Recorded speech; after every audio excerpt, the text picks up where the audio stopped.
저는 이번 여름에 참 분주하게 지냈습니다.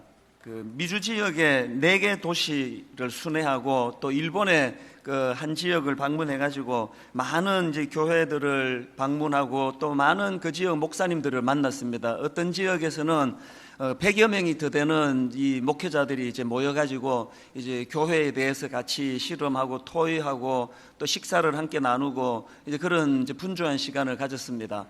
그런데 제가 이번에 이 미국의 4개 도시를 돌고 또 일본을 돌면서 참 마음이 많이 아팠던 게 이 교회 안에 상처받은 분들이 너무 많으신 거예요.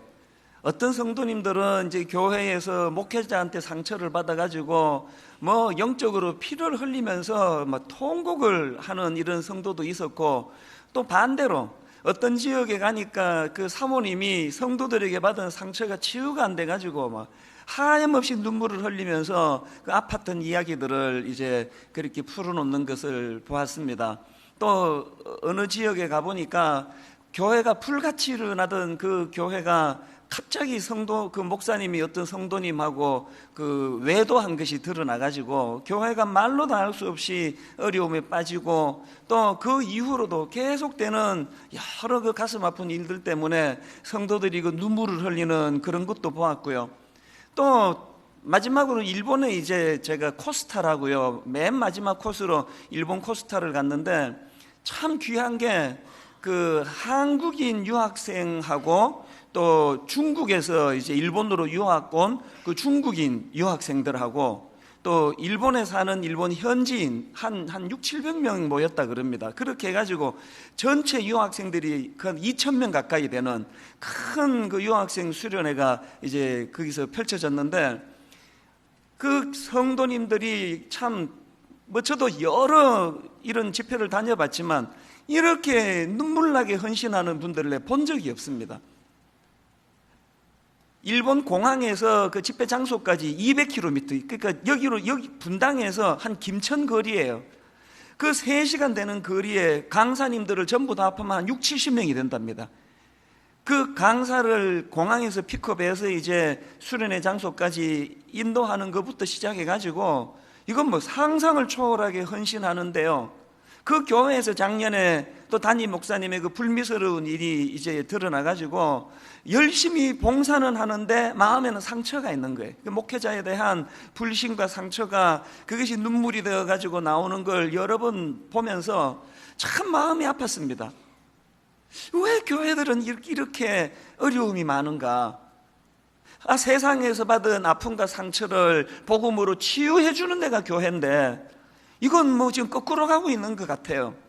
교회에서 서로 간에 받은 상처가 너무 많아서 교회가 혼미해서, 그래서 제가 3주 내내 마음이 너무너무 복잡하고 마음이 아팠습니다. 그래서 이제 그 일본 코스타에 가가지고 이제 둘째 날 아침이에요.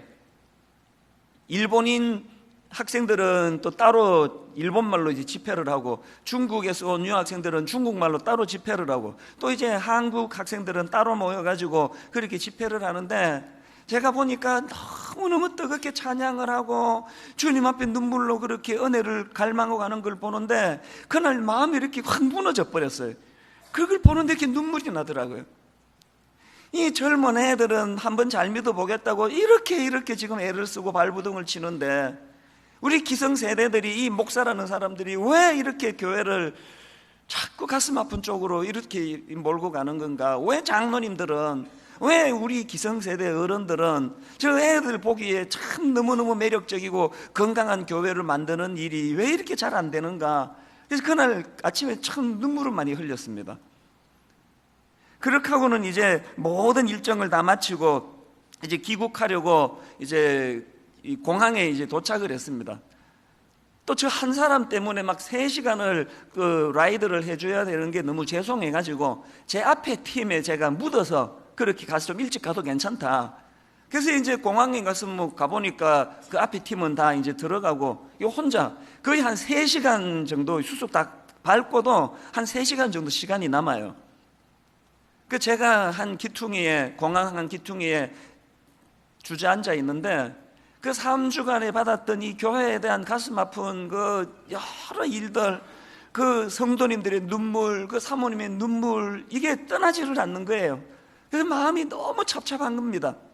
그러면서 또 한편으로 무슨 생각이 드는가 하면, 그분들은, 미국 사는 그분은, 일본 사는 그분은 제가 멀리 한국에서 와놓으니까 자기 교회 목회자들에게는 털어놓지 못하는 그 상한 마음을 눈물로 저에게 털어놓듯이, 분당 우리 교회 성도님들은 또 저에게 털어놓지 못하고 우리 교역자들에게 하소연하지 못하는 이 교회에 저에게 받은 상처, 우리 교역자들에게 받은 상처, 이런 일들은 또 얼마나 많을까.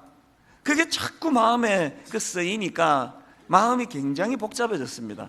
그래서 제가 공항에서 우리 교역자들, 전체 교역자들에게 이메일을 보냈습니다. 이제 곧 교역자 수련회가 이제 열려지는데 정말 잘 준비해가지고 정말 우리 성도들의 상처를 치유하고 눈물을 닦아주고, 그리고 우리들의 잘못으로 성도들을 아프고 상하고 다치게 하는 이런 일 하지 말자, 좀 이런 결의가 있었으면 좋겠다는 마음으로 이제 이메일을 보냈더니 한 10분도 안 돼가지고 어떤 교역자가 바로 답메일이 왔어요. 기다렸다는 듯이. 그런데 여러분, 저는 그 공항에서 그 우리 교회 교역자가 보내준 그 메일 짧은 글 하나가 하나님이 저에게 그 새로운 어떤 그 과업을 주시는 것 같은, 그리고 저의 이 3주 동안의 고민에 대하여 답을 주시는 것 같은 느낌이 들었습니다. 아주 짧은 글인데요. 자, 어떤 메일인지 제가 한번 내용을 읽어드리겠습니다. 그 부교육자가 이렇게 글을 보냈습니다. 휴가를 보내면서 짬짬이 책을 읽고 있습니다. 지금 읽고 있는 책은 스타벅스의 CEO인 하워드 슐처가 쓴 온워드라는 책인데, 이 하워드 슐처라는 사람은 정말 자신의 커피 회사를 사랑하고 창업 당시의 본질을 되찾기 위해 정말 쉬지 않고 내부적인 싸움을 계속하고 있더군요. 대단해 보였습니다. 이 공동체의 문제는 결국은 리더의 끊임없는 방향 제시와 이 열정의 문제라는 걸 이 그 책에서 지금 담고 있다는 겁니다. 제가 그 짧은 메일을 보는데 갑자기 머리에 확 스쳐 지나가는 게, 이게 어쩌면은 하나님께서 지금 고민하고 있는 저에게 이 답을 주시는 건지 모르겠다. 그래서 제가 인천공항에 내리자마자 바로 이제 그 하워드 슐츠가 쓴 온워드라는 이 책을 구해가지고 이제 읽어 내려가기 시작했는데요. 보니까 그 내용의 전개는 간단해요. 저자인 하워드 슐처가 1987년도에 이제 스타벅스를 인수합니다. 그리고는 여러분 다 아시지만 스타벅스가 막 전 세계적으로 뻗어나가는 엄청난 그 속도로 이제 성장을 하게 되는데요. 그러다가 이 스타벅스가 2007년도에 와가지고 위기를 맞이합니다. 하향세로 돌아섰어요. 그리고 가게 문을 닫는 이런 이 가게들이 막 이제 여기저기서 나오고, 그런 위기를 맞아가지고 이제 이 하워드 슐처가 그 원인을 찾아내기 위해 가지고 연일 이제 회의를 열고 분석을 하고, 그러면서 이제 어떻게 그 위기를 잘 이겨낼 수 있게 됐는가, 이제 그런 내용을 다룬 책이에요. 근데 제가 그 책을 보면서 참 도전을 받았던 게 뭐냐 하니까, 여러분이 이 지금 그 스타벅스의 CEO인 하워드 슐처라는 사람은 목회자가 아니에요. 이분이 목회를 한 게 아니고요. 커피를 팔아가지고 이제 매출을 올려야 되는 그 기업을 하는 사람이에요. 그런데 이분이 그 스타벅스가 그렇게 하향세로 돌아서게 된 원인을 분석하는데 제가 참 놀랐습니다. 자, 책을 그대로 인용해 드리겠습니다. 들어보세요. 그런데 우리는 어느 순간 고꾸라졌다. 행진은 멈췄고 스타벅스는 하향세로 돌아섰다. 2007년도의 일이다. 무엇이 원인이었을까? 잘 들어보세요. 무엇이 원인이었을까? 우리는 성장에만 집착한 나머지 기업의 핵심 가치를 점점 놓치고 있었다. 지금 커피 팔아 매상 올려 수익 남기는 회사 CEO가 자기 회사의 문제를 지금 이렇게 진단하고 있는 것에 대하여 저 깜짝 놀랐습니다. 무엇이 원인이었을까? 우리는 성장에만 집착한 나머지 기업의 핵심 가치를 점점 놓치고 있었다. 그러면 이 CEO가 생각하는 자기 기업의 핵심 가치가 뭐냐? 그 다음 내용도 한번 들어보세요. 우리가 40년 전부터 전념해온 핵심 가치인 사람의 영혼을 감동시키는 스타벅스 정신이라는 본질을 잃어버리는 것이기 때문이다. 또 이런 표현도 있습니다. 스타벅스의 설립 기반이 되어줄 고유의 특성들이 점차 사라져갔다. 그래서 이제 이런 위기를 맞게 된 이 CEO가 이제 그 문제를 이제 진단하고 처방해 나가는 과정에서 무슨 결단을 내리는가 하면은, 이 스타벅스의 위기는 직원들의 재교육 없이는 이것을 회복이 불가능하다. 그래서 아주 특단의 조치를 취하는데요, 전 직원들의 재교육을 위해 가지고 미국 내 7,100여 개 점포 동시에 문을 다 닫습니다. 그리고는 이제 전 직원들에게 이제 뭐 가장 기초적인 커피 내리는 법부터 시작해 가지고 그 회사 정신에 대하여 재교육을 시키는데요, 이 하워드 슐처가 이 전 직원 재교육을 위해서 결단한 이것 때문에 600만 불을 손해를 봤답니다. 600만 불을 감수하고 전 직원들에게 새로운 이제 재교육을 통해 가지고 이제 점차 이제 회복이 일어나 가지고 3년 뒤인 2010년도에는 창업 40년 만에 연 매출 100억 달러에 이르고, 그리고 매주 6천만 명 이상의 손님들이 이제 스타벅스를 찾는 이런 회복이 일어났다. 이제 그런 내용을 제가 읽었습니다. 저는 목사니까요, 뭐 매출이 뭐 100억이냐 뭐냐 이런 데는 관심이 잘 가지 않고요, 저는 왜 하나님이 저에게 일본 공항에서 교역자를 통해 이 책을 읽도록 하셨을까? 여기에 지금 교회나 기업이나 간에 우리가 공통적으로 찾아야 될 메시지가 뭐냐? 그래서 제가 그 책에서 많은 교훈과 메시지를 받았는데, 그 중에 하나가 뭐냐 하니까, 여러분, 기업이고 교회고 개인이고 할 거 없이 누구나가 시간 지나면 변질이 된다는 거예요. 시간 지나면 위기가 찾아오고, 시간 지나면 초심을 잃어버리고, 뭐 누구도 예외가 없습니다, 이거. 그런가 하면 제가 발견한 더 중요한 교훈이 뭐냐 하니까, 이렇게 시간이 지나가지고 이런 그 변질이 찾아오고 초심을 잃고 위기가 찾아오면은 그저 그냥 땜질로는 이게 안 되고 본질을 점검하고 그 본질을 회복해야 된다는 겁니다. 왜 분당 우리 교회가 여기에 개척되어야만 했는가? 혹은 왜 내가 30살에 미국 생활을 정리하고 목사가 되기로 한국으로 내가 돌아와 여기서 내가 생활하고 있는가? 이게 본질 아닙니까? 그래서 저는 이번 여름 동안에 하나님 앞에서 분당 우리 교회 담임 목사로서의 저 자신의 모습을 점검하고, 이제 13년이 된 분당 우리 교회의 현실을 점검을 하고, 하나님 앞에서 이제 우리 교회가 혹시나 2007년도에 스타벅스가 겪었던 그 위기는 없는가? 여러분, 그 기업하는 사람들은 위기가 금방 감지가 돼요. 매출 떨어지고 가게 문 닫고 이런 일이 일어나면 눈에 뜨이지만, 교회는요, 이 발견이 쉽지가 않아요. 교회가 뭐 막 매출 떨어지고 뭐 이런 일들이 잘 안 일어나니까 겉으로는 멀쩡한데 사실은 그 속이 병들어가는 거를 놓칠 수가 있다는 겁니다. 그러면서 제가 분당 우리 교회를 여름 동안에 꼼꼼히 점검하는 가운데 제일 먼저 적신호가 예배에서 나왔답니다. 분당 우리 교회 개척하고 가장 우선순위를 둔 것은 예배거든요. 우리는 건물이 없기 때문에, 학교를 빌려 쓰기 때문에 주중에는 온데간데 흔적도 없이 우리 공간이 없어져 버리기 때문에, 그래서 이제 막 주일 예배에 목숨을 건 거예요. 예배에 모든 걸 다 걸었다고 해도 과언이 아니에요. 담임 목사인 저부터가 그 정신이 사라졌고요, 이제 성도들 안에도 지금 예배가 이 방치할 수 없는 많은 부분이 있습니다. 지각 이대로 안 됩니다.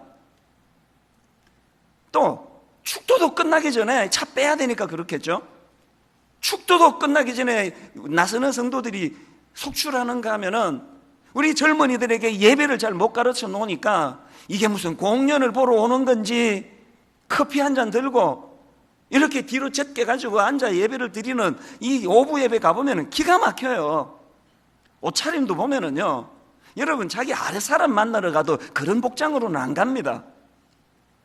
우리 교회에 지금 예배에 지금 적신호가 온 거예요. 그리고 분당 우리 교회가 추구하는 가장 중요한 가치가 뭐냐 하면은 전 다락방이거든요.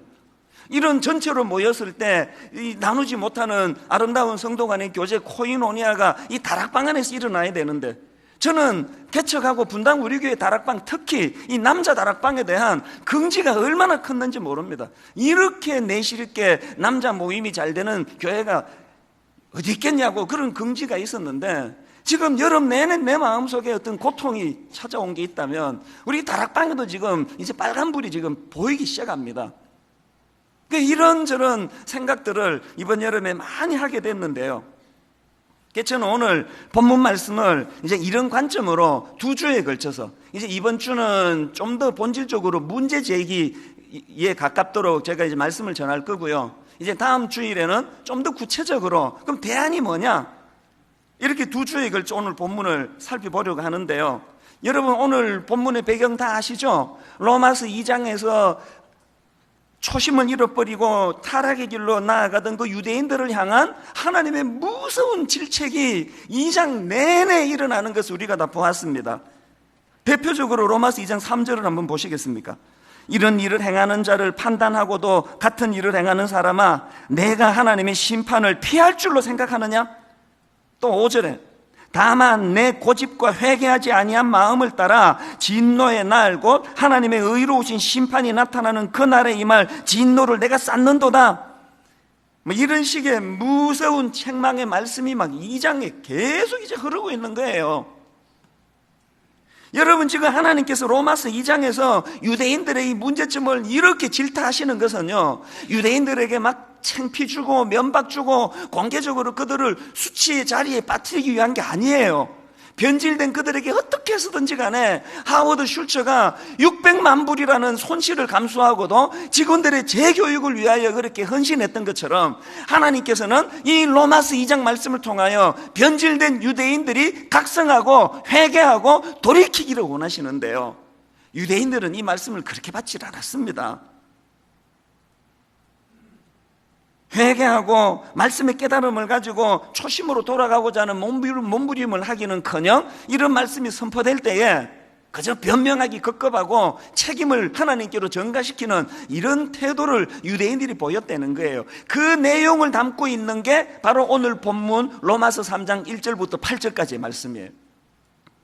그래서 이제 이 부분을 2주에 걸쳐 살펴보러 가는데요, 우리가 이제 로마서 3장 1절부터 8절까지를 이제 구체적으로 살펴보기 전에 하나 여러분이 염두에 두셔야 되는 게 뭐냐면은 오늘 본문에서 바울은 아주 독특한 그 수사법을 하나 사용을 하는데요, 그게 뭐냐 하니까 디아트리베라는 수사법이에요. 이 디아트리베라는 수사법이 뭐냐 하면은 이거는 이제 그 가상의 인물을 이제 하나 설정을 해놓고 그 가상의 인물이 제기하는 가상의 문제 제기, 가상의 질문, 이것들을 피력하고 그 가상의 질문에 대하여 답을 해주는 형식, 이게 바로 디아트리베예요. 로마서 2장 1절부터 5절에도 이 디아트리베 수사법이 등장을 했거든요. 이미 바울이 너라는 2인칭을 사용해가지고 가상의 인물과 이제 대화하고 질문하는 형식이 로마서 2장 1절부터 5절의 방식인데요, 이제 집에 가셔서 한번 그 내용을 자세히 읽어보세요. 오늘 본문 3장 1절부터 8절도 같은 형식이에요. 그래서 이제 바울이 로마서 2장에서 유대인들의 문제점을 신랄하게 지적하고 책망한 다음에 이제 바로 오늘 본문 3장 1절부터 8절까지 해서 그랬을 때 유대인들이 반발하면서 거기에 항변하는 그런 예상 질문들을 3가지를 정리를 하고 거기에 답하는 형식으로 오늘 본문이 구성이 되어 있습니다. 자, 이걸 염두에 두시고 본문을 한번 보시겠습니까? 유대인들의 항변성 질문 3가지 중에 첫 번째 질문이 뭐냐? 3장 1절에 나옵니다. 그런즉 유대인의 나음이 무엇이며 할례의 유익이 무엇이냐? 무슨 뜻입니까? 당신들이 그들이 이렇게 이제 항변하는 거예요. 바울, 당신이 로마서 2장에서 우리를 이렇게 지적하고 책망하고 짓밟아 놓는다면, 그렇다면은 우리 유대인들이 이방인에 비해서 나은 게 하나도 없단 말입니까? 이 항변을 하는 거예요. 그리고는 바울이 2절에서 이렇게 대답합니다. 범사에 많으니 우선은 그들이 하나님의 말씀을 맡았음이니라. 그리고 이제 3절에서는 예상되는 두 번째 이제 항변성 질문을 피력하는데요, 3절을 보십시오. 어떤 자들이 믿지 아니하였으면 어찌하리요? 그 믿지 아니함이 하나님의 미쁘심을 패하겠느냐? 무슨 뜻입니까? 유대인들이 그런 대단한 특권을 받았다고 하지만 그들이 하나님을 믿지 않고 불순종한다면 그런 특권들이 무슨 소용이 있느냐? 하나님의 이런 그 능력과 뭐 이런 것들이 무기력한 거 아니냐? 이런 식으로 지금 항변을 하는 거예요.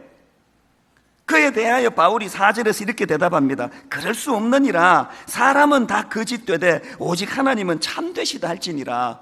이제 이 바울의 답변에 대해서는 다음 주일날 제가 구체적으로 다시 자세히 설명을 드리기로 하고요. 그렇게 하고 이제 5절에 보면은 마지막 세 번째 이제 예상 항변 질문이 있는데 이렇게 피력합니다. 그러나 우리 불의가 하나님의 의를 드러나게 하면 무슨 말 하리요? 진노를 내리시는 하나님이 불의하시냐? 이게 지금 무슨 말씀인지 이해가 되십니까? 지금 이렇게 항변하는 거예요. 우리들이 불의를 저지르고 우리들이 거짓을 저질렀다 하지만 우리들의 불의와 거짓으로 말미암아 하나님의 선하심이 드러나게 되었다면 이거 잘된 거 아니냐? 하나님의 영광이 드러났는데 왜 하나님은 이것을 가지고 진노하고 심판하려고 하시느냐? 이런 항변성 질문이에요. 저는 이 유대인들의 세 가지 가상 질문을 보면서 바울이 여기에 이걸 왜 필요했을까요? 바로 이 세 가지 항변성 질문이야말로 그 당시 유대인들의 마음의 내면 세계를 그대로 대변하기 때문 아니겠냐고요. 이게 여러분 그 당시 유대인들만의 문제일까요?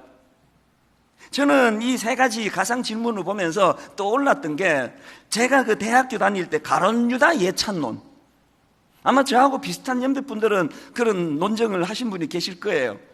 이제 논쟁의 포인트가 뭐냐? 그때 모 소설가가 쓴 그 소설에서 그 문제를 제기해가지고 이게 굉장히 이슈가 됐습니다. 예수님이 십자가지로 이 땅에 오셨는데 가론 유다가 예수님을 배신했기 때문에 그 덕에 예수님이 무사히 십자가를 지게 된 거 아니냐? 그럼 결과적으로 가론 유다가 이게 피해자 아니냐? 가론 유다가 무슨 죄를 졌느냐? 이게 가론 유다 예찬론이에요. 그래서 이거 가지고 찬반으로 막 논쟁을 했던 저도 막 얼굴 시뻘겋게 막 이제 막 싸우게 된 기억이 나는데 여러분도 그러지 않으셨나요? 혹시 가론 유다 편에 서셔가지고 이게 여러분 얼마나 이게 궤변이에요. 가론 유다가 예수님을 배신했기 때문에 예수님이 십자가 지시게 됐으니까 이 결과적으로 잘된 거 아니냐? 이런 논쟁이, 이런 질문이 뭘 말하는 겁니까? 이게 회개의 자리로 나가는 대신에 누군가에게는 책임을 전가하고 변명하고 또 그 회피하려고 하는 인간의 본능이 반영된 거 아닙니까?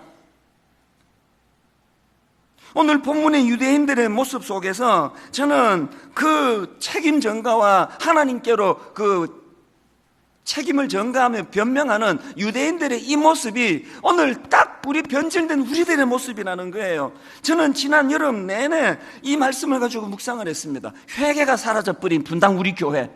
여러분 이게 회개가 있습니까? 무엇의 은혜를 받았다 그러세요? 오늘 제가 평소에 여러분이 생각하는 그 어떤 이슈에 여러분 편에 서서 제가 설명하면 기분이 좋아가지고 은혜를 받았다 그러는 거고, 오늘 여러분이 이렇게 생각하는데 제가 저렇게 선포하면 막 화가 나서 못 견디는 게 오늘 예배의 현장 아닙니까? 여러분 오늘 이 시대가 진정으로 사도행전 2장 37절 지금 복음이 선포되고 그들을 복음으로 적나라하게 드러내는 말씀 앞에서 그들이 이 말을 듣고 마음에 찔려 베드로와 다른 사도들에게 물어 이르되 형제들아 우리가 어찌할꼬 하거늘 이 애통함이 우리에게 있습니까?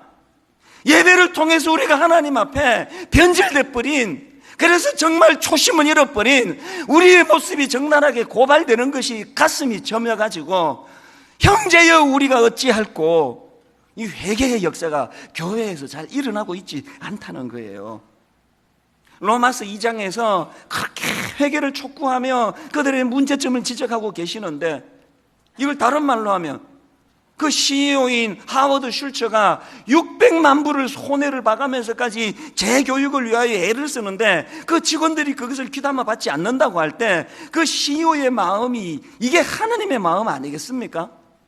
분당 우리 교회 괜찮습니까? 이제 개척 초기보다 많이 알려지고 미국 가도 다 알더라고요. 좋은 교회래요. 이거 진짜 평가 맞습니까? 저는 3주 내내 마음이 너무 아팠습니다. 자, 그렇다면은 이제 이런 심각한 질문을 우리가 가져야 될 거 아닙니까? 유대인들은 왜 이렇게 반응하느냐? 이거는 변명하지 말고 그 책임 전가하지 말고 형제의 우리가 어찌할꼬 고통하며 회개의 자리로 나가면 되는데 유대인들은 왜 이렇게 회개하지 않느냐? 또 우리는 왜 이렇게 살아가고 있느냐? 제가 이 문제를 가지고 실험하고 고심하는데 불쑥 머리에 떠올랐던 용어가 하나 있는데요. 여러분이 지식의 저주라는 이 용어를 들어보셨습니까? 제가 오늘 설교 제목을 지식의 저주를 끊고 이 용어에서 따왔거든요. 이 용어는요, 미국의 그 스탠포드 경영대학원의 칩 히스 교수라는 분이 제기한 용어인데요. 이 지식의 저주라는 용어가 뭘 의미하는지를 제가 설명해 드리겠습니다.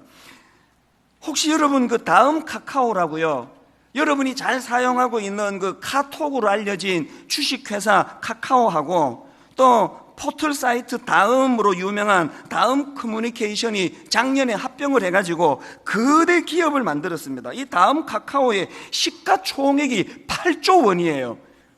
그 반응 없을 줄 알았습니다. 그 뭐 8억이라 그러면 확 와닿는데요. 이 8조 그냥 하여튼 뭐 큰 돈이에요. 그냥 큰 돈 이래서는 안 되고 큰 돈이에요. 그런데 최근에 이 시가총액 8조 원이라는 다음 카카오가 충격적인 발표를 했는데요. 다음 카카오의 CEO, 다음 카카오의 최고 경영인으로 35살 된 청년을 CEO로 앉힌 거예요. 이게 말이 되는 이야기입니까, 이게? 여러분, 시가총액 8조 원에 이르는 거대 기업을 세상 경험도 없는 35살 된 그 청년에게 맡긴다는 게 이게 제정신으로는 할 수 없는 일 아닙니까? 그런데 여러분, 그 다음날 이제 언론이 막 대서특필을 했는데요. 이거를 다루는 어떤 기사를 제가 본 거예요. 자, 한번 들어보세요.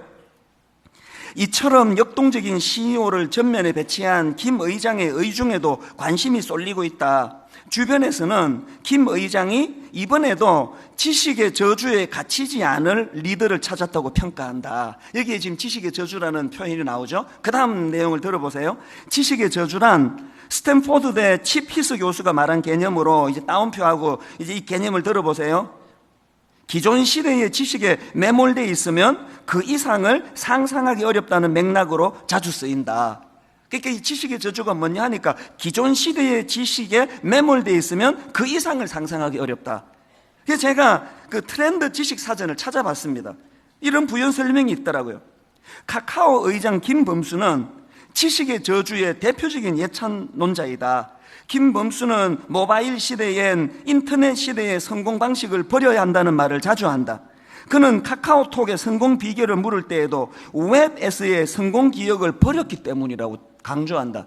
그 앞에의 자기의 지식과 그 앞에의 그 지식으로 이루게 된 그 성공을 버렸기 때문에 오늘의 이 성공이 있다, 그 얘기를 하는 거예요. 거기에서 사용된 게 지식의 저주예요. 여러분, 제가 오늘 로마서 2장에서 하나님께서 유대인들의 타락한 변질된 모습을 질타하는 그 말씀 앞에 왜 유대인들은 회개하면서 본질을 회복하려 나가지 않고 변명하기에 급급했느냐? 유대인들이 가진 지식의 저주 때문이라는, 이미 그들에게 형성되어 있는 하나님관, 이미 그들에게 형성되어 있는 메시아관, 이미 그들에게 형성되어 있는 신앙관, 이게 너무 견고하게 잡혀가지고 이것이 지식의 저주가 됐다는 거예요. 저는 기록이 하나 있는데요. 어른 목회를 전혀 해보지 않은 상태로 교회를 개척한 대표적인 케이스예요. 그래서 그때는 많이 힘들었습니다. 중고등부 애들만 10년을 상대해 놓으니까 얘들은 목회하기가 얼마나 쉬운지 아세요? 오늘 설교가 조금 지루하잖아요. 금방 반응합니다. 의도적으로 다 고개 닫고 뭐 삐삐 확인하고 막 딴청 부르고, 그래서 금방 알아요. 야, 오늘 설교 이거 죽 썼구나. 어른 목회는 진짜 어려워요. 여러분, 아무리 지금 막 설교 죽 쓰고 저 인간 5주 동안 뭐하고 저렇게밖에 설교 안 하냐고 해도 다 고개를 드시고 경청하는 척을 하잖아요. 이 목회가 너무 어려운 거예요. 속을 모르니까. 그리고 처음에 내가 분당 우리 개척하고 여러분이 분당 아줌마들 때문에 상처를 얼마나 받았는지 아세요? 막 들리는 이야기가 이찬수 목사는 그 중등부만 해가지고 말씀이 깊이가 없다고 막 이런 이야기 막 많이 들었습니다. 직접도 안 해요. 바람결에 하지, 바람결에. 어른 목회를 안 해가지고 나는 막 처음에 죽는 줄 알았는데요, 지금 와가지고 많은 전문가들이 분당 우리 교회 저를 분석하면서 이렇게 분석합니다. 오늘날의 분당 우리 교회가 부흥하게 된 비결이 뭐냐, 이찬수 목사가 어른 목회를 안 해보고 했기 때문이라고 그렇게 분석을 하는 거예요. 이게 오늘 이 표현으로 말하면 저에게는 어른 목회에 대한 선입견이 없어요. 저는 어른 목회를 안 해봤기 때문에 어른 목회에 대한 지식의 저주가 없었다는 이야기예요. 이게 분당 우리 교회가 부흥하게 된 비결이래요. 오늘 여러분 이 잣대로 우리 자신들을 돌아보자고요. 분당 우리 교회가 기존 신자 성도를 안 받고 나서부터 저는 이 교회 안에 이 예수 금방 믿은 분들의 놀라운 믿음을 봐요. 예수 믿은 지 2달밖에 안 되는 성도가, 예수 믿은 지 6개월밖에 안 되는 성도가 가정이 어떻게 놀랍게 변화가 일어나고 얼마나 놀라운 전도가 그를 통해서 일어나고 있고, 옛날에 기존 신자랑 초신자랑 묻혀서 받을 때는 분류가 안 됐는데 지금 딱 예수 안 믿는 사람들만 등록을 받고 붙어 나서 저는 복음의 능력을 새로 보는 거예요. 왜 우리 같은 기존 신자, 모태신앙, 5대째 예수 믿는 사람들에게는 복음의 능력이 안 나타나느냐? 이게 바로 지식의 저주라는 거예요. 이게 바로 로마서 3장 초반에 나오는 유대인들의 변명의 급급한 모습이라는 거예요. 여름 내내 제가 가슴 아프게 발견한 분당 우리 교회에 대한 가슴 아픈 현실이에요. 하나님이 저에게 여름 내내 경고를 주셨습니다. 로마서 3장 설교 준비하고 있니? 로마서 3장에 있는 유대인들을 지금 신랄하게 네가 비판하고 있니? 그게 네 모습이야. 언제부턴가 제가 기성세대가 돼 있더라고요. 언제부턴가 제가 이 복음의 이 놀라운 능력을 별로 기대하지 않아도, 여러분 이찬수 목사가 그 따끈따끈한 복음의 능력, 하나님의 복음 없이는 설명할 수 없는 놀라운 일이 안 일어나도 하나도 안 불편한 목사가 됐어요. 왜? 우리 교회 엄청나게 예산 많습니다. 우리 부자입니다. 사람 많이 모입니다. 뭐하러 하나님께 매달려서 뭐 그냥 막 주시옵소서 안 그래도요 다 일어날 수 있는 일이 일어난 거예요. 이게 지식의 저주예요. 지식의 저주. 여러분 어떻습니까? 언제부턴가 절박하게 하나님 찾지 않아도 하나도 불편하지 않아. 이미 5대째 예수 믿는데, 내가 장로인데, 내가 신학 공부한 목사인데, 내가 이게 오늘 로마서 3장 1절부터 8절에서 보여지는 유대인들의 가슴 아픈 모습이고, 이게 우리의 모습이라는 거예요. 어떻게 해야 됩니까? 다시 복음을 붙잡아야 돼요. 여러분 위기가 오면 어떻게 해야 된다고요? 하워드 슐처가 가르쳐준 거? 본질로 돌아가야 돼요. 본질을 붙잡아야 돼요.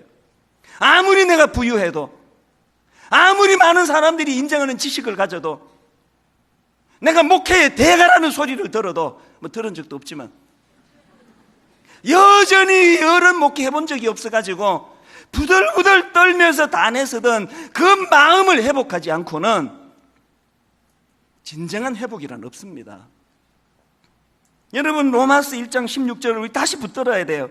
내가 복음을 부끄러워하지 아니하노니 이 복음은 모든 믿는 자에게 구원을 주시는 하나님의 능력이 됨이라. 그 다음 보세요. 먼저는 유대인에게요. 이 복음이 능력이라는 것을 맛보아야 될 대상은 먼저 믿은 유대인들이 우리예요. 어쩌다 우리가 이렇게 그 지식의 저주에 갇혀가지고, 왜 여러분 다음 카카오에서 35살 된 그런 세상 말로 하면은 세상 경험 하나도 없는 애송이 같은 이 젊은이를 CEO로 왜 모시겠냐고요. 저는 성경의 인물들 중에 참 안타까운 인물이 몇 있는데요, 가인이라는 인물이 너무 안타까워요. 어쩌다가 질투의 화신이 돼가지고 자기 동생을 질투로 아벨을 죽여버리잖아요. 여러분 이게 인간 아닙니까? 내 동생인데도 불구하고 나보다 조금만 더 인정을 받으면 건들 수 없는 마음을 가지고 울분과 분노가 꿈틀거리는 게 우리의 본능 아닙니까? 그래서 저는 가인이 너무 가여워요. 여러분 그래서 동생을 죽였어요. 이게 현실이에요. 그거 어떻게 하면 좋습니까? 그런 가인을 하나님 찾아주시잖아요. 창세기 4장 9절에 보니까 여호와께서 가인에게 이르시되 내 아우 아벨이 어디 있느냐. 지금 하나님이 지금 이거 찾아가지고 추궁하고 여러분 잡아 죽이려고 그러는 게 아니잖아요. 회복을 주님 원하시잖아요. 근데 뭐라고 거기에다 대답합니까? 그가 이르되 내가 알지 못하나이다. 내가 내 아우를 지키는 자니까. 왜 이런 변명에 급급해가지고 인생이 그렇게 몰락하느냐고요. 여기에 비하면 가룟 유다는 한결 나아요. 가룟 유다는 변명 안 했습니다. 예수님 팔아놓고 그 양심이 자기를 격동시켜가지고 어떻게 했습니까? 죄값을 자기가 치렀어요. 목을 매 자살했습니다. 양심적인 인물 아닙니까? 근데 여러분, 가룟 유다에게 이게 가장 큰 비극인 걸 아셔야 돼요. 그의 양심이 복음 대신 예수 그리스도 앞으로 나아가는 능력으로 사용되지 않고 자기가 자기 문제를 해결하고 하는 여기에 가룟 유다의 비극이 있는 거 아닙니까? 오늘 수많은 교회들이 지금 신음을 해요. 아파해요. 너무너무 많은 예수 믿는 가정들이 지금 병들어 있습니다. 억장이 무너지는 가정이 한두 가정이 아니에요. 이거 어떻게 하면 좋습니까? 여러분, 가룟 유다처럼 맞아, 내 가정을 내가 망쳤어, 여러분이 해결하려고 그러시면 안 됩니다. 복음이 필요한 거예요. 십자가의 능력을 가지고 하나님, 제 무지로 가정이 이렇게 됐지만, 오늘 분당 우리 교회가 이런저런 어려움을 겪고 있지만, 그래서 다시 복음을 의지합니다. 로마서 2장을 주신 하나님의 근본적인 하나님의 소원이 그거 아닙니까? 결론을 맺으면서요, 그렇게 여러분 내내 너무너무 무거운 마음 아픈 시간을 보내면서 맨 마지막, 이번 여름의 마지막 집회가요, 코스타 마지막 밤 중국 유학생들을 모아놓고요, 한 200 몇십 명 중국에서 유학 온 그 학생들이에요. 제가 중국어를 모르니까 이 통역으로 설교를 했는데요, 설교가 끝나고 제가 이제 이 회개를 촉구했습니다. 그리고 꿈꾸기를 촉구했습니다. 여러분, 중국에서 여기 유학까지 오셨는데 여러분의 조국 중국을 위해 기도해야 될 거 아닙니까? 여러분의 조국 중국의 복음화를 위해 기도해야 될 거 아닙니까? 제가 그렇게 눈물로 기도를 촉구하는데 제가 촉구해놓고 제가 충격을 받은 거예요. 그 200 몇십 명의 젊은 중국 유학생들이 땅을 치며 통곡하고 조국을 살려달라고 회개를 하는데 마음이 무너졌어요. 왠지 아세요? 저게 70년대 우리들의 모습이었거든요. 조국 대한민국을 위해 기도하고 교회의 부흥을 위해 기도하고 대학 시절에 교회의 능력을 꿈꾸고,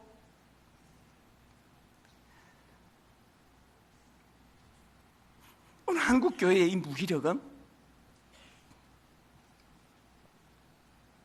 시간이 가면서 우리도 모르게 지식의 저주에 갇혀 있는 거예요. 한국으로 돌아왔어도 내내 그 중국 젊은이들의 눈물의 회개가 떠나질 않는 머리에서 그 장면이 그러고 있는데, 이번 여름에 읽었던 글 하나, 이거 내가 원래 알고 있었고요, 여러분에게 제가 설교 시간에 인용한 적도 있어요. 독수리 이야기요. 이게 머릿속을 떠나지 않는 거예요. 이거 중국 아이들이 그 모습하고 겹치면서 다 아실 거예요, 이 이야기. 중국 저 독수리가 한 40년이 지나면은요 이제 늙은 거예요. 그래서 이제 풀이도 이제 문제가 생기고 발톱도 문제가 생기고 이제 기표도 노화하고, 그래서 이제 기로에 서 있다는 거예요. 한 40년쯤 지나면은 독수리가 이렇게 이제 늙어 인생을 끝내는 쪽으로 가든지. 그럼 이 문제를 어떻게 타개해야 되느냐 하는데, 그럴 때 독수리들이 하는 놀라운 몸부림이 있대요. 그대로 죽지 않기 위해서 용기 있는 독수리는 높은 산에 바위에 올라가 가지고 먼저 자기 부리로 그 발톱을 하나씩 뽑아낸대요. 여러분, 그 발톱이 시커멓게 죽어가 가지고 그 아픈 발톱을 뽑아낼 때의 고통을 경험해 보신 분 계세요? 자기 발톱을 뽑아내고 있는 이 독수리의 모습을 한번 상상을 해보세요. 그리고 이렇게 저렇게 몸부림을 치고 마지막에는 부리를 그 바위에다가 쪼아대가지고 이 부리를 깨트린대요. 이게 전문가가 쓴 글이 아니라서 뭐 어디까지 그 신빙성이 있는지는 모르겠지만, 저는 여러분 그 장면을 이 중국 아이들의 눈물의 통곡과 기도를 보면서 이 독수리의 모습이 자꾸 오버랩이 되는 거예요. 지금 중국에서 중국 당국이 이제는 손쓸 수 없을 만큼 복음이 일어나고 있습니다. 그 물결을 건들 수가 없도록 일어나고 있습니다. 60년대 70년대 우리의 모습 아닙니까? 이제 한국교회는 40년대 노회한 독수리 같은 초라한 모습, 어떻게 해야 됩니까? 발톱을 뽑아내야 돼요. 부리를 쪼아 없애버려야 돼요. 그러면 한 6개월이 지나면 새 발톱이 올라온대요. 새 부리가 올라온답니다. 그래서 그 독수리가 한 30여 년을 다시 그렇게 회복의 기쁨을 누리면서 산다는 거예요. 오늘 저는 2015년 2학기를 이렇게 선포하기 원합니다. 13년 분당 우리 교회 모든 과거에 화려했던 거 다 잊어버리고 지식의 저주 이거 발로 차버리고 하나님 은혜가 필요합니다. 아버지, 제가 목사가 우리 아버지로, 저는 목사 아들이었고요, 장로 아들이었고요, 5대째 예수 믿었고요. 아버지, 제가 지금 뭐 순장하고 이런 하고 있고요. 그거 다 쓰레기통에 버리고 하나님, 저에게는 오직 은혜가 필요합니다. 피 묻은 십자가 복음이 능력임을 맛보기를 원합니다. 아무리 이 교회가 커지고 아무리 사람들이 이 찬수 목사를 뭐라고 그렇게 과하게 떠받들어도 여전히 하나님 앞에서는 저는 은혜가 필요한 인생입니다. 이 은혜가 없이는 이 교회는 변질로 갈 수밖에 없고, 은혜가 없이는 이 교회는 성도들에게 상처 주는 교회가 될 수밖에 없습니다. 저는 결론을 이 찬양으로 맺기 원하는데요. 성령이여 임하소서, 메마른 나의 심령 위에 주님의 은혜의 담비 내려 날 흠뻑 적셔 주옵소서. 우리 가정을 돌아보시면서, 아버지, 우리 가정에 성령의 은혜가 필요합니다. 여러분, 지금 오후 3시에 또 남북 대화가 있다 그러지 않습니까? 이제 보통 문제가 아니에요. 하나님, 이 나라는 어떻게 해야 됩니까? 위정자에게만 맡겨놓을 수 없는 현실 아닙니까? 성령이여 은혜가 필요합니다. 독수리가 낡은 발톱 뽑아내는 마음으로 성령님, 우리를 새롭게 하여 주옵소서. 로마서 2장이 선포될 때 변명하지 말고, 구차하게 하나님 핑계대지 말고, 주님, 화로다 나여 망하게 되었도다. 오늘 여러분 이 찬양 같이 부르실 때 손뼉을 치며 부르셔도 좋고 안 쳐도 좋은데, 그러나 여러분 동안의 무기력함을 떨쳐내는 찬양이 선포되기를 원합니다. 여러분, 이렇게 찬양하기 원합니다. 성령이여 임하소서, 성령이여 임하소서, 메마른 나의 심령 위에. 우리 기쁨으로 이 찬양을 소망하면서 함께 찬양합니다. 성령이여 임하소서, 메마른 나의 심령 위에 주님의 은혜의 담비 내려 날 흠뻑 적셔 주옵소서. 여러분, 이거 믿으십니까? 주의 권세, 주의 능력 지금 이 시간 임하셔서 악한 권세 모두 깨트리고 주님 나라 임하소서.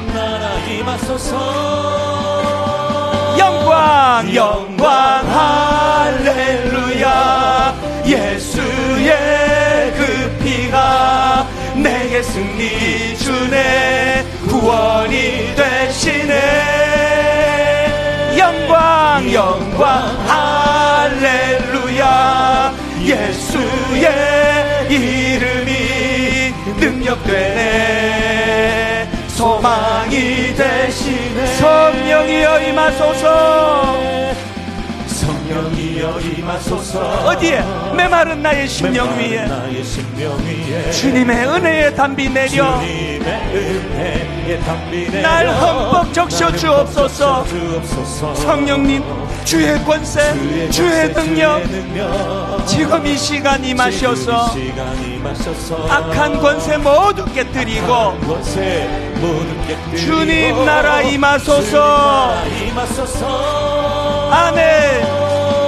영광 할렐루야. 예수의 그 피가 내게 승리 주네, 구원이 되시네. 영광 영광 할렐루야. 예수의 이름이 능력되네, 소망이 되시네. 여러분, 저는 지난 여름 내내 이 소원이 있었습니다. 하나님, 오늘 이 예배 가운데 지난 여름 몇 주간의 무기력함이 단번에 퇴치가 되는 능력의 예배를 원합니다. 가인과 같은 마음으로 이 자리에 앉아 계시는 분 계세요? 가룟 유다처럼 나는 예수님을 팔아버렸습니다. 어떤 자리도 괜찮아요. 가룟 유다가 예수님을 팔아서 망한 게 아니에요. 그 상황 앞에 자기 방식으로 문제를 해결하고자 하는 시도에서 문제가 일어난 거 아닙니까?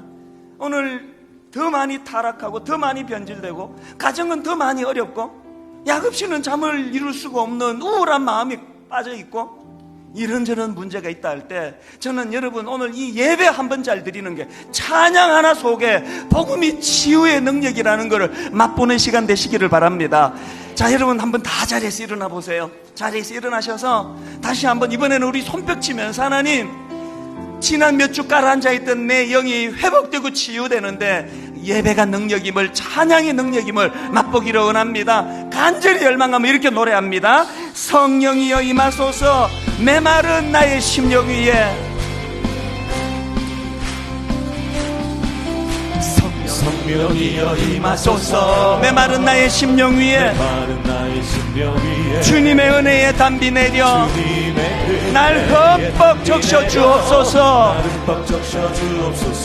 주의 권세, 주의 능력 지금 이 시간 임하셔서 악한 권세 모두 깨뜨리고 선포하십시오. 주님 나라 임하소서. 아멘. 영광 할렐루야. 예수의 그 피가 내게 승리 주네. 구원이 되시네. 영광 할렐루야. 예수의 이름이 능력되네. 소망이 영광 할렐루야. 영광 할렐루야. 예수의 그 피가 내게 승리 주네. 구원이 되시네. 영광 할렐루야. 예수의 이름이 능력되네. 소망이 되시네. 살아계신 하나님 아버지, 여름 내내 무기력하고 여름 내내 나 자신을 보고 우리 가정을 보며 하나님 로마서 2장에서의 그 무서운 하나님의 질책이 귀에 들어오지 않는 영적 침체에 빠져 있었다면 이제 하나님 회복하시는 하나님을 바라봅니다. 600만 불 손해를 보며 전 직원을 새롭게 무장시키기 위하여 특단의 조치를 취했던 CEO 하워드 슐처처럼 오늘도 하나님께서는 우리가 새롭게 변화되기를, 새롭게 영적으로 무장하기를, 교회가 교회다워지기를 하나님은 꼼꼼히 우리에게 말씀을 주시는 줄 믿습니다. 로마서 2장 말씀 앞에 변명하지 않고 하나님께 책임 전가하지 않고 화로다 나여 망하게 되었도다. 모든 문제의 출발은 여기서부터 시작되는 줄 믿습니다. 문제 해결이 여기에 나타나는 줄 믿습니다. 아버지, 이제 이번 주부터 예배가 살아나고 다락방이 회복이 되고 매주마다 선포되는 말씀으로 아버지 노화한 그 독수리가 자기 발톱을 뽑아내는 성령님의 역사가 일어날 줄로 믿습니다. 회복을 맛보기를 원합니다. 복음의 능력임을 맛보아 알기를 원합니다. 중국의 그 젊은 유학생들이 복음의 능력을 기뻐 주님 앞에 은혜를 부르짖듯이 이제 우리에게도 다시 한번 그런 영적 부흥과 각성이 일어나게 하여 주시옵소서.